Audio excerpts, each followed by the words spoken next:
Welcome and hello. This is Evolve Yourself podcast. I'm Lahaina.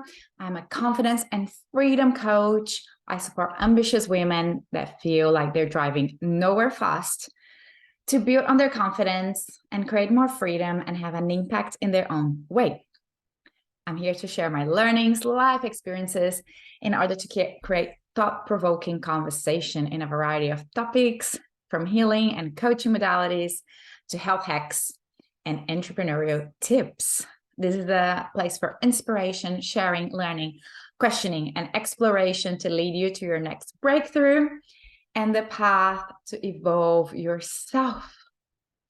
Today, I want to talk about understanding women. I've been on this massive journey about understanding myself, understanding more about, I know it's such a label, but the patriarchy and the conditioning of women and how that has an impact and a flow and effect on everything that we do, how we behave, how we think, how we feel. But I've started a new audiobook and it's called Celebrating Partnership from Alison Armstrong. She is absolutely amazing. I have listened to other audiobooks. Keys to the Kingdom. It's all about men, all about understanding men. Instinct with the Opposite Sex is a workshop, and it's a lot about dating, understanding the differences about men and women, and especially around the dating times. And what is the other one? Queen's Code is all about how to communicate with men. That was the first one, and that was quite powerful. And as far as I know, she's part of Tony Robinson's team with the relationship part and coaching in relationship. So this audiobook, Celebrating Partnership. Okay, so after the dating phase, when you are in a relationship, I'm loving understanding more again about the differences of men and women, how we relate to each other, how to communicate. And, if you're into personal development, you know that awareness is the very, very first thing. So understanding something, having the awareness, being able to name things is the first step for us to understand and then be able to move through if we choose to do so. If we choose to do the work, we can actually overcome challenges and blocks and seek help and move forward. Okay. So the other book is part of a workshop that she runs throughout the weekend. You can hear the participants laugh. I think that's why I enjoy. She's really funny. And I love that she comes from the principle that we are gatherers and hunters. So the women are gatherers. If you think about cavemen and cave women, we are the gatherers for food, for things for our cave, and the men are hunters. So just to start understanding a little bit, the hunters, they imagine a man, a caveman with an arrow, bow and arrow, hunting a deer. So he's the hunter. He has a very focused vision. He is not paying attention to anything else. He's only paying attention to his arrow and the deer. For the man, they need to have a point. So even in a conversation, they're always looking, what's the point, right? Because they're single focus and they're looking, where's the point?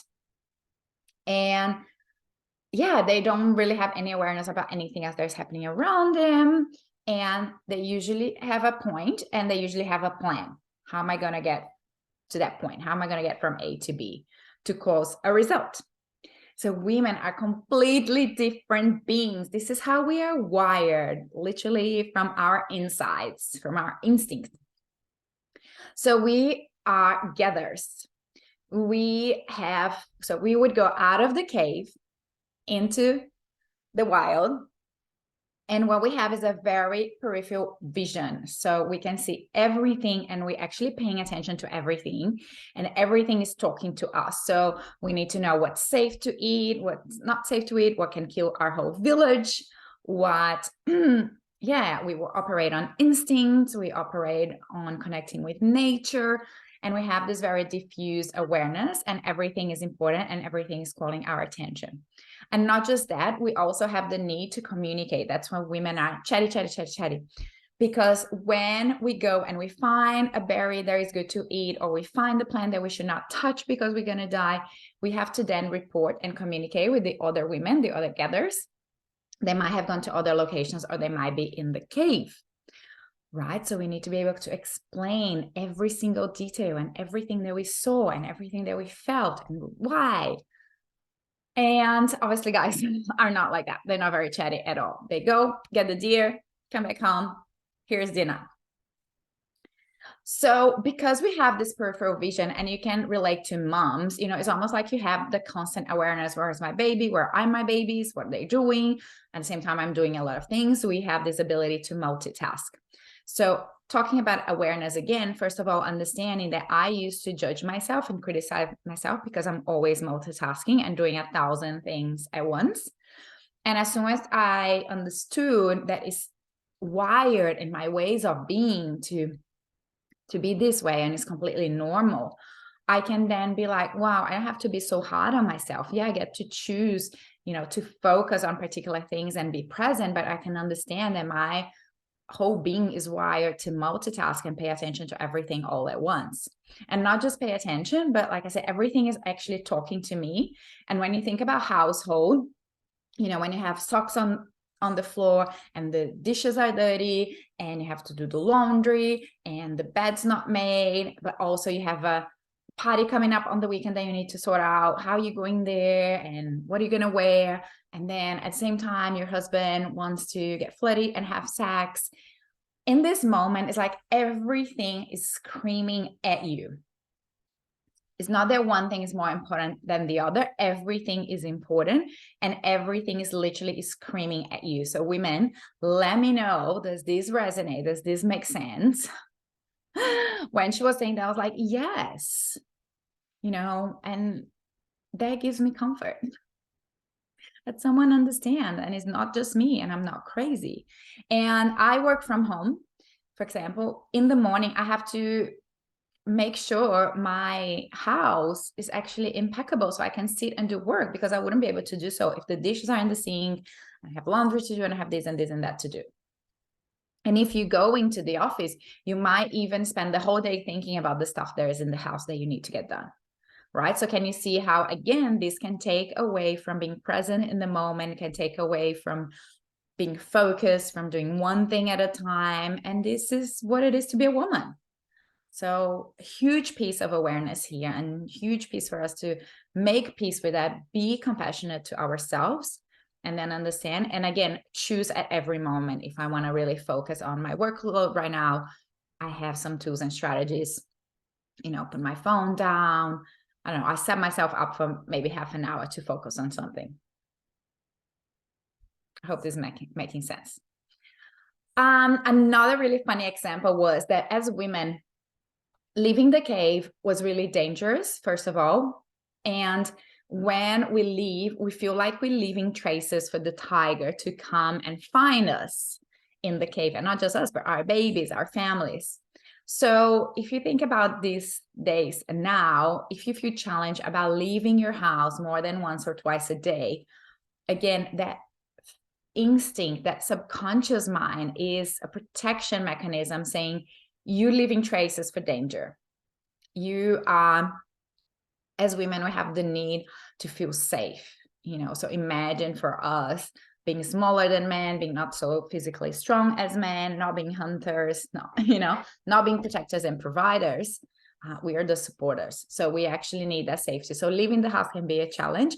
And also the greatest example was when you leave, if you have multiple places to go and lots of things to do and lots of tasks, you're going to go to the furthest place and you're going to start coming home. So it's just one way home, right? And you go from the furthest place. So if you have to go to the mall, if you have to go to the petrol station, if you have to go around a friend's house, pick up something, you're literally going to create this strategy to get home in one way. And she also says that it's like we're still carrying the load in our heads. So again, we're just strategizing what's going to be the easiest way for us to pick up things on the way home. I really love the example. I can so relate. Every time I leave the house, I have a strategy for where am I going first? And literally I'm making my way back home, stopping at different places. What else? Okay, cool. Some other parts that are interesting is to understand, for example, our skills. I mentioned just before that men are seen as protector and provider. So it is in their oldest ways of being to be a protector and a provider. That's why the hunter thing, they're providing the food, right? They're providing safety. They're protecting us. They're protecting the babies. And women are the supporter or the feminine. It doesn't have to be men and women. It could be more if you're in your masculine or your feminine. The feminine is a supporter. So as the man has that focus and that drive and that plan and that strategy from A to B, for example, when you're driving, a man will be like, okay, I'm going to pick you up. I'm going to take you to the restaurant, right? Pick you up and take you to the restaurant. Pick you up and take you to the restaurant. That's the plan. That's the A to B. He might not be very chatty. He might not be giving the woman the attention, and she will feel hurt because she wants the attention. Because for us, being the supporters is not about going from A to B and getting a result. It's about the experience. One of our skills and our intrinsic, abilities is to make sure everyone is having a pleasant experience. How fun is that? So in the car, for example, we want to be a pleasant company. We want chat. We want exciting conversation. We want to connect. We want communication. We might want to put a music on because we want a pleasant experience. If I'm welcoming people in my house, for example, I do want to make sure people are having an amazing experience. I want the house to be clean. I put music on. There is food. There is, I don't know, maybe entertainment. I want to be a great host. So can you relate to this? Can you understand how it is such different positions and where we come from? And again, when dating, and this is not just for relationship, romantic relationship, you can think about your workmates, you can think about your family, you can think about your community, you can think about your kids. These are the differences between men and women, and it will always be, or the feminine and the masculine. And so again, in that moment with the driving, maybe the feminine will get offended because, I didn't get the attention. You didn't talk to me. You didn't make me feel good. You didn't make me feel appreciated. But the man was doing the best because he was taking you from A to B. He was taking you to the restaurant.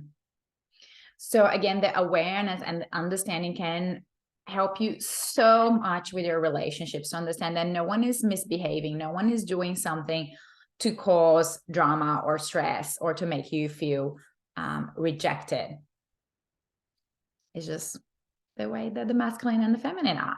We have different needs, we have different wants, we have different ways to express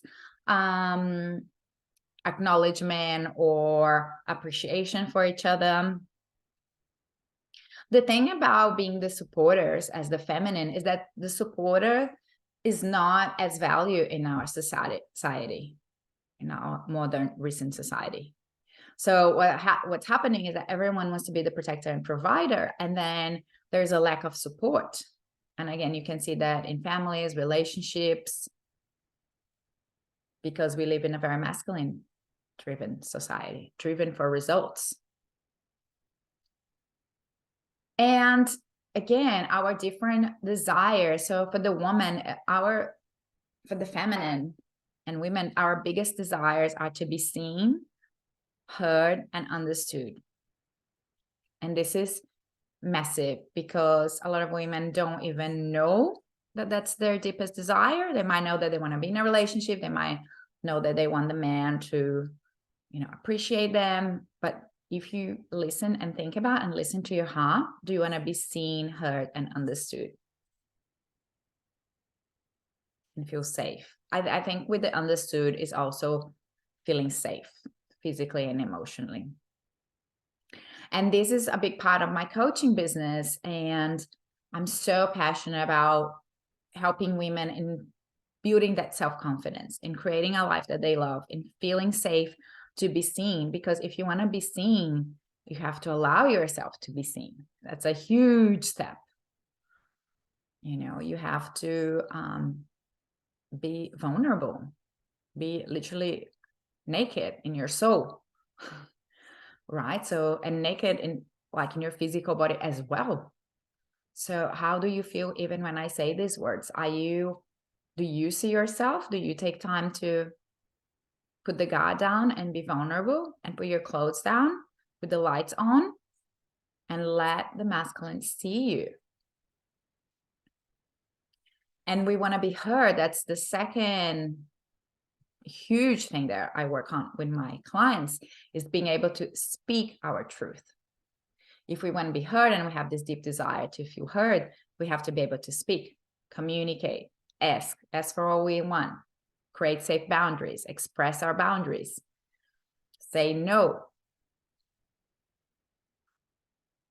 honoring our truth, being authentic, and expressing that in communication, not just in our heads, in communication.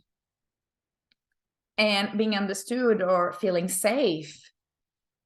Again, you have to understand yourself first, and you have to feel safe in your body and within your emotions first, for then be able to show up in a masculine, make you feel safe. So again, talking about personal development and understanding, having awareness, understanding ourselves, doing the work is, understanding that we can't expect someone to give us these things if we're not giving them to ourselves. Does this make sense? Does this resonate? Short episode today. As usual, I'm not an expert or a specialist. This podcast is a self-expression for me. It's for me to practice using my voice. It's for me to practice talking about the things that I love. Because with my social media, there's only so much I can write and post, or I create reels, 90-second reels. And the podcast is such a beautiful space for me to express some of my thoughts and create awareness for you guys, create new topics and conversations. I love talking about anything considered taboo or woo. And I think one thing that lights me up is opening the floor to this sort of conversation, not just for myself, but the whole society, the whole world, and not just women, for men. So if you got value from this podcast episode, share it with someone that would enjoy it as well. Maybe a friend, a girlfriend, a guy, a boyfriend, to start understanding a little bit more about these dynamics about men and women, how we relate, how we communicate.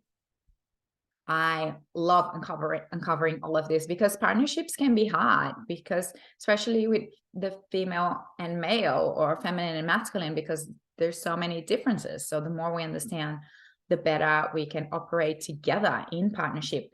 Another thing that Alison Armstrong talks about that I love is coming from human instinct and coming from human spirit.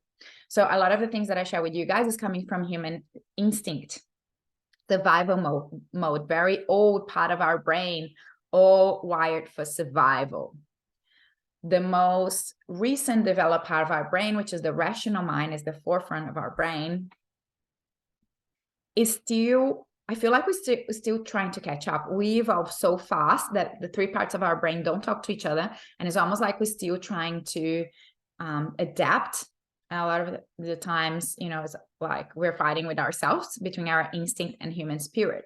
So what she says human spirit is our seeking and our awareness of joy, fulfillment, purpose, spirituality, connection. And as we operate a lot from human instinct and survival mode, is what's going to make a difference is our willingness to tap into human spirit, is our willingness to communicate, is our willingness to look inward, is our willingness to do the work, is our willingness to have this type of conversation, to learn about things, to share, to communicate, to resolve, resolve a challenge, a fight, an argument with communication, with compassion, understanding the two different sides or more sides of the story. I hope you enjoyed today's episode. Share with anyone you think will enjoy this. Comment, like, follow me on social media, Lahaina Doubt, and I'll see you on the other side.